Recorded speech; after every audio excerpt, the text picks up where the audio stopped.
Buy, sell or rent your property with Century 21 and you could win a brand new 2-bedroom apartment on the Sunshine Coast in Queensland. Visit c21win.com.au for your chance to win.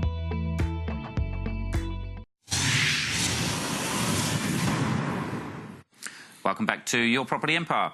Well, joining me on the show tonight is James Barlow, Managing Director of Century 21 Sydney Commercial. Good to see you on the show. Thanks for filling in for Charles. A pleasure. Nice to see you. Now, obviously there's a lot happening in commercial development around Sydney, Melbourne and Brisbane.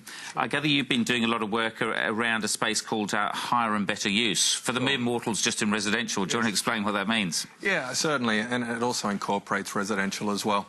I guess if we look back at in 2014, the state government released what was called their 2031 strategy. And they released that strategy understanding that for the Sydney region, there would be another 1.6 million people coming in within the next 20 years. And so the strategy was designed on how can they accommodate such an influx of population. And so with the Sydney Greater Commission, they've put together a plan on how to introduce another 650,000 homes. Now, in order to sort of create those homes, you have to have some rezonings in place. And that's the space that makes us particularly excited. So whether it's a residential home that could turn into a residential tower, or also whether it's a commercial property that may also have a further employment opportunity, including residential on top. That's the type of thing we're talking about.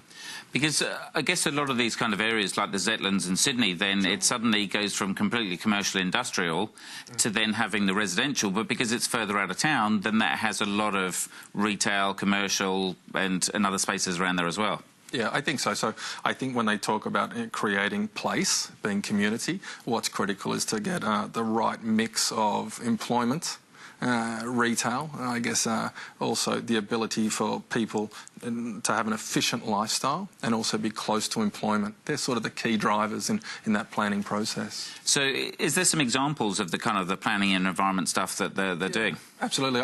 There's about 15 plans that they run together, so it's obviously incredibly busy and active space looking at all the cranes in Sydney.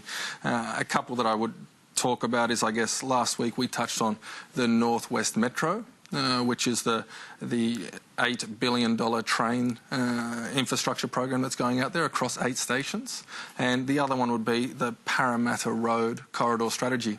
That's an interesting one. It's actually a 20-kilometre stretch of Parramatta Road that starts at Granville. And they definitely need to do something with that. Well, they did, didn't they? Yeah. From Granville all the way into Leichhardt. And that's an interesting one because obviously at Granville they're really pushing sort of Parramatta as the next CBD, so critical for this employment and this population boom.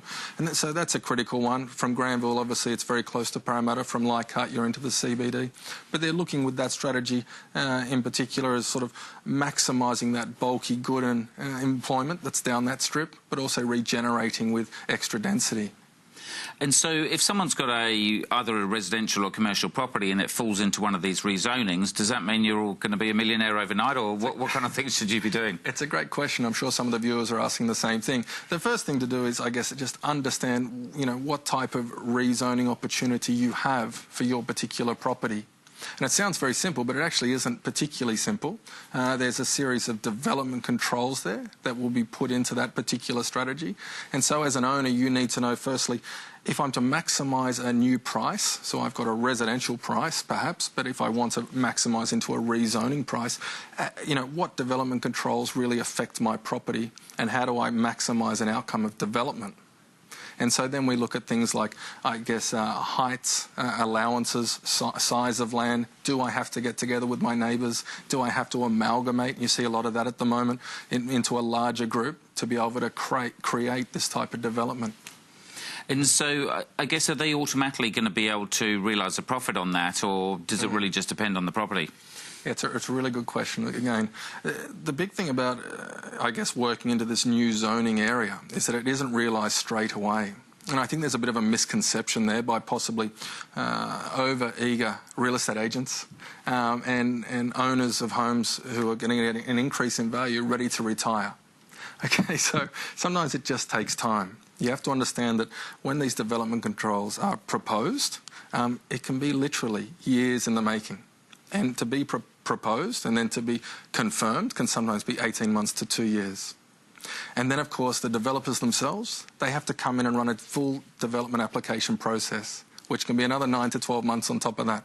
So I guess to answer your question, while they can see a lot of activity and a lot of interest from developers, it doesn't happen straight away. They have to be prepared to be patient to maximise an outcome. Because if I'm an owner or you're an owner and we've got developers approaching us, but we want our money very quickly, we'll actually get a lesser price in many instances. Yeah. So any tips for these kind of guys? Lots of tips. The first one would be, really have an understanding for those controls, as we said, and also understand what it's like dealing with developers. And that's a really big one. It's the same market, but it's a very different part of the market. Okay, so developers need those time frames to maximise their opportunity. They don't get any money back until they've built something and until they've sold something. Okay, so that's the critical one. And then it is from an owner's point of view, what does a developer deal look like? Is it under an option agreement? Does that mean I get some money up front and some further money as these things go on over a 12 or 18-month period? Do I have the opportunity to have a full exchange with a delayed settlement? So what does that actually look like from the owner's perspective? And obviously don't get too greedy too quickly. I think so. I think if you're patient, I can tell you something. So we better jump into the clearance. So I know we can talk about these things for hours and the rest of it. To be said. Let's jump to the clearance rates and see what's going on in the market at the moment. Yeah, no problems. Okay, one of the big things we talked about last week was Sydney leading the charge at just over 84%, and again that's reflective this week at 83.1. Also worthy of mention there is Melbourne at 84.3. But I'd just like to point out that the national clearance rate's 80.8% for this time this year, and last year it was 66.4%. So again, showing appetite for those capital cities. Yeah, so certainly a lot of people talk about this bust about to happen, but there's certainly activity there. Yeah. What about homes advertised for sale? Yeah, absolutely. Last week we saw our first decline there in 5 or 6 weeks. I know Charles keeps a close eye on this one. This week we saw a significant increase of 12.31% of homes into the market. That's massive. Isn't it huge? So if we're buyers looking into the market, we'll be excited to see, more opportunity come in. And what about rent price movements?